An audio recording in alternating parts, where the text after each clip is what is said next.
America और भारत की trade deal की खबर बाहर आते ही वैश्विक राजनीति में खतरनाक भूचाल आ गया। और इसी बीच भारत के विदेश मंत्री डॉक्टर एस जयशंकर ने एक ऐसा दांव चल दिया है जिसके बाद चीन चारों खाने चित नजर आ रहा है।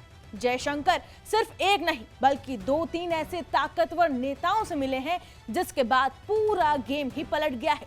तो सवाल बड़ा है, भारत और अमेरिका की नई डील आखिरकार क्या है? डॉक्टर एस जयशंकर के मूव से चीन की मोनोपोली कैसे टूटने वाली है? आइए पूरी तस्वीर आसान भाषा में समझते हैं।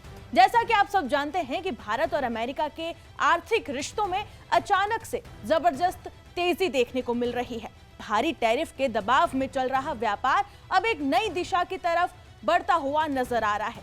सोमवार रात प्रधानमंत्री नरेंद्र मोदी और अमेरिकी राष्ट्रपति ट्रंप के बीच में फोन पर बातचीत भी हुई, जिसके बाद पूरा माहौल बदल गया। इस बातचीत के बाद अमेरिका ने भारत पर लगाए गए 50% टैरिफ को घटाकर 18% भी कर दिया।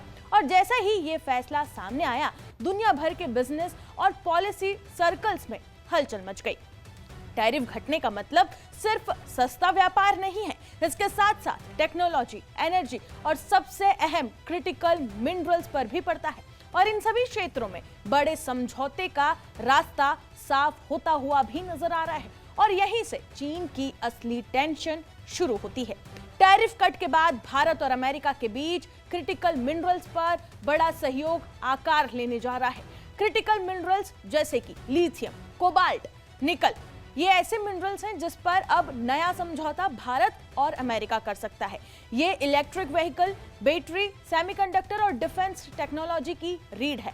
अब तक इन खनिजों की सप्लाई पर चीन का भारी कंट्रोल माना जाता है, लेकिन अगर भारत और अमेरिका मिलकर वैकल्पिक सप्लाई चेन खड़ी करते हैं तो दशकों से चली आ रही चीन की मोनोपोली टूट सकती है। इसी दिशा में वॉशिंगटन डीसी में पहली क्रिटिकल मिनरल्स मिनिस्ट्रियल बैठक आयोजित की गई। इस बैठक में 50 से ज्यादा देशों के प्रतिनिधि आए और भारत की तरफ से विदेश मंत्री डॉक्टर एस जयशंकर शामिल हुए।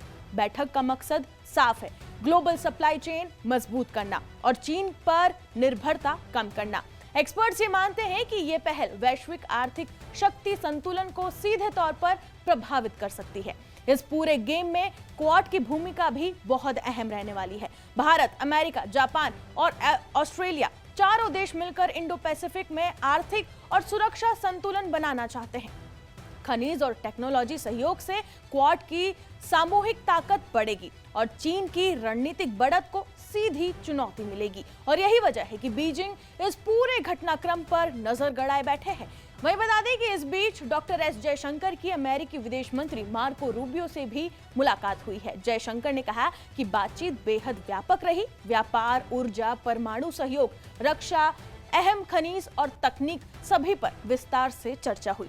दोनों देशों ने सहयोग को आगे बढ़ाने के लिए जल्द नई बैठकों और तंत्र शुरू करने पर सहमति जताई। ट्रेड डील के बाद भारत अमेरिका के बीच कूटनीतिक हलचल तेज हो गई है। ऊर्जा सुरक्षा, तकनीकी नवाचार और सप्लाई चेन डाइवर्सिफिकेशन अब इस साझेदारी का केंद्र बन चुके हैं। अमेरिका इसे अपनी इंडो पैसिफिक रणनीति का अहम हिस्सा मानता है, जबकि भारत के लिए ये निवेश, तकनीक और रोजगार का रास्ता खोलता है। कुल मिलाकर ये सिर्फ एक डील नहीं बल्कि वैश्विक शक्ति संतुलन बदलने की शुरुआत है। और यही वजह है कि डॉक्टर एस जयशंकर के इस मूव से चीन की मोनोपोली हिलती हुई नजर आ रही है। और इस डील पर चीन अपनी पैनी नजर गड़ाए बैठे हैं। देखा आपने तो कैसे पहले ट्रेड डील पर बातचीत बनी और अब भारत और अमेरिका एक नई डील पर भी साइन कर सकते हैं। और ये क्रिटिकल मिनरल्स पर होने वाली है, जिसके बाद चीन की टेंशन जरूर बढ़ने वाली है। और अगर ये डील फाइनल होती है तो चीन की मोनोपोली जल्द खत्म होगी और भारत एक वैकल्पिक देश के रूप में उभरेगा, जिससे ना सिर्फ व्यापार बढ़ेगा, ना सिर्फ सामान सस्ते होंगे, बल्कि भारत को एक नया बूस्ट भी मिलेगा। फिलहाल इस रिपोर्ट पर आपकी क्या राय है? कमेंट सेक्शन में हमें जरूर बताएं और बाकी तमाम खबरों के लिए जुड़े रहे जी न्यूज़ के साथ।